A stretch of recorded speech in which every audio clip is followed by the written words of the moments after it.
This video was made possible by Squarespace. Build your beautiful website for 10% off over at squarespace.com/HAI. As we all know, Australians are terrible people. They're hell-bent on exclusionary policies that keep these cute little guys away from the southeast, all because, well, I actually don't know why. I should look it up.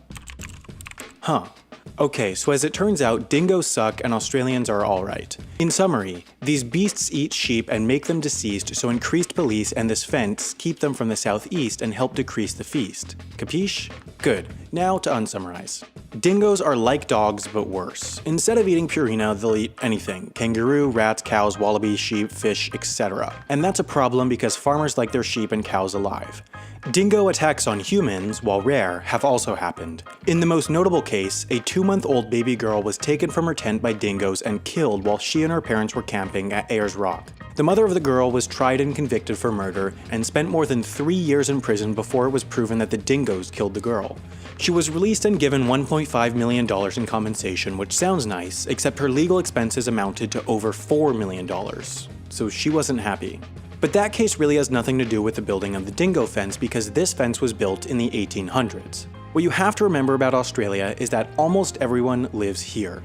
In fact, only 18% of the population lives in the Northern Territory, West Australia, or Southern Australia, even though these regions account for 63% of the area of the country.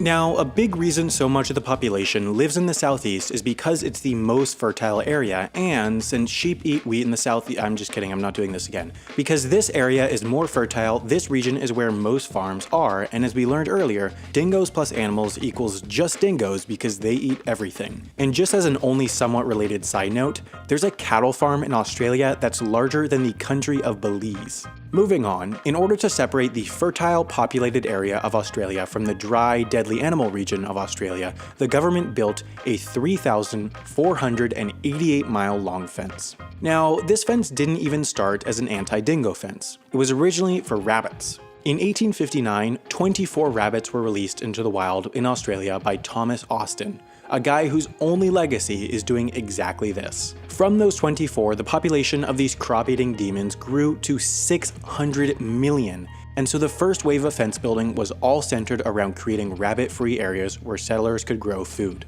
As you may know, Australia has had a long and respected history of fighting animals, which came to a climax when they literally had a war, like with guns and soldiers and all that.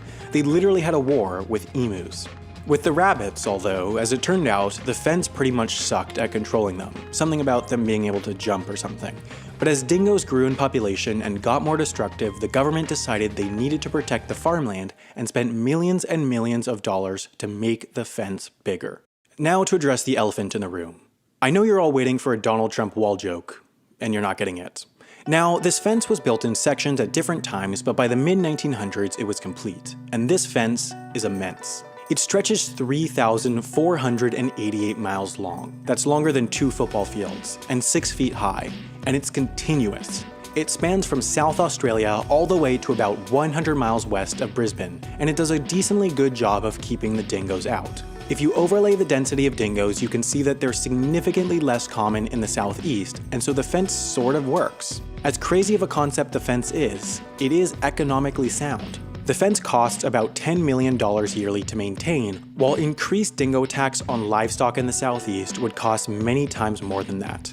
As crazy as it actually is a good deal.